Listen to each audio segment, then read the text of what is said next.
Welcome back to the channel, everybody. Hopefully you guys are having an awesome day. Just want to say thank you for the support, coming back for watching another video. So pretty exciting. On this video we're going to be feeding the bigger boas and the anaconda, so hopefully you guys will enjoy that. Shouldn't be too long of a video, and I got some pretty large meals set out. So I decided that I'm going to start feeding the normal boa and the Argentine large rats. So hopefully their temperament gets a little bit better, and then I'll space their food out just a little bit more than normal. And we can see the Burmese obviously knows there's food above her cage, and hopefully she doesn't try to strike up there. So I'm going to get those off as quickly as possible. And the room definitely smells like thawed out rats.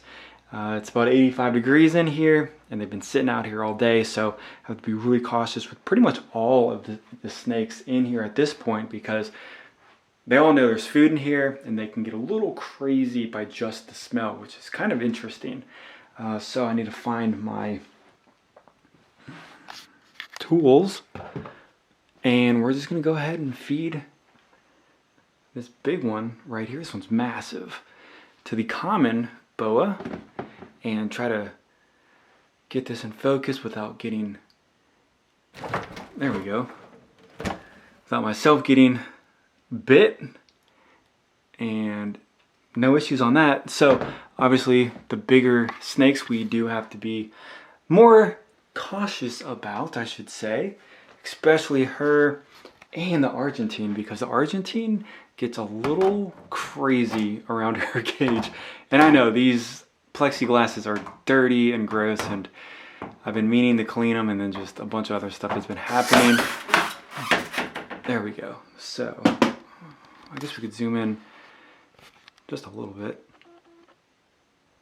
All right, so both of these take food like crazy, and this is a really big meal.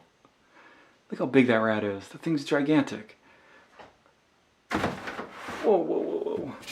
Definitely very, very powerful. All of them, you don't want to get hit with a feeding strike on any of these. And they're not massive boas, but they're a good size. They definitely pack a punch. So I'm going to have to close some of these just to get to the bottom ones. And these ones are nicer, but when there's food around, even the nicest snake can definitely give you a bad day. So we got the albino boa, and then on the albino boa and on the ghost down below, be feeding both of them, mediums. So not the best angle. I do apologize. It can be a little difficult getting them where we want them for the videos. And this girl right here is very nice, very sweet, but I would not want to put my hand anywhere near her with food in the room. So we'll just feed them all at once and then check them out and see how they are in a little bit as they're eating. So should be cool to get a couple shots of them. And then we got the anaconda, which I'm definitely pushing her food up. And hopefully this is a smart choice. This is a very large meal. I think this is a large rat. Normally she gets a rat much smaller than this. So hopefully she can, I'm pretty sure she can digest this one pretty well, pretty easily. So let me get my snake hook, and so these girls, the anacondas, are much different than the other boas, or than the boa constrictors or the ball pythons.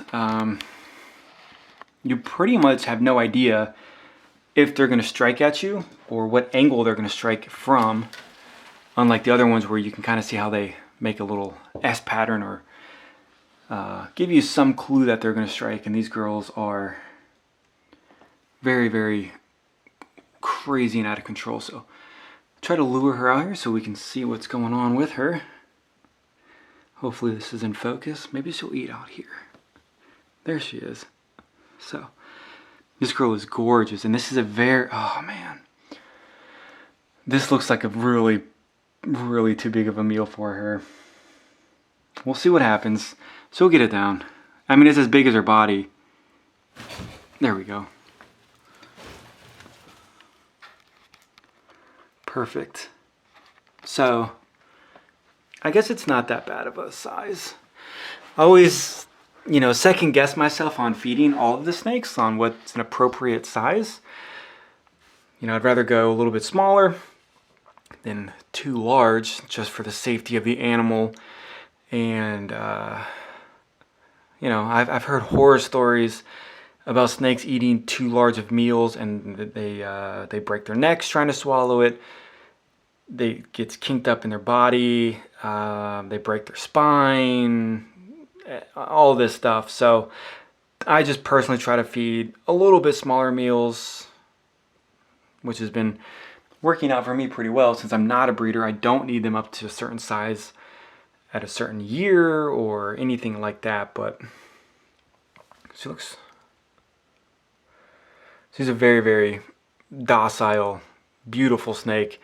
And again, like I said earlier, even the nicest snake I would not trust with food in the room at all. Even the ball pythons right now, I wouldn't want to handle them. So I'm not going to handle any of the snakes for probably the next 12-ish hours. I mean, it's nighttime here, so tomorrow I can handle all the other ones, no problem. And then we can see the motley right there looking for some food, like, where's mine?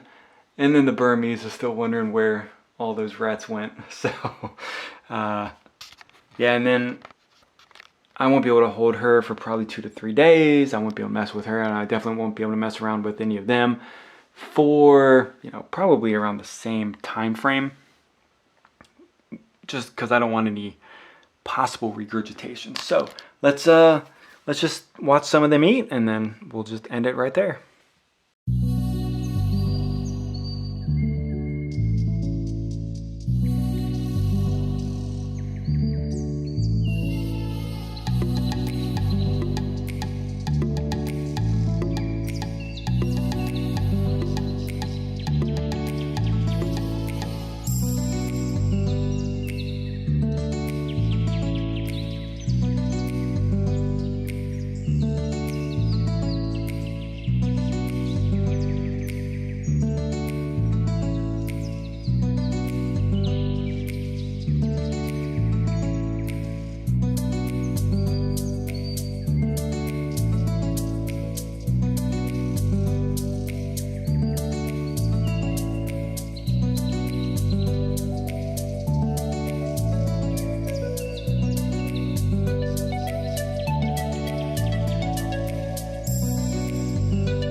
Alright guys, hopefully you guys enjoyed that, and I really enjoyed it.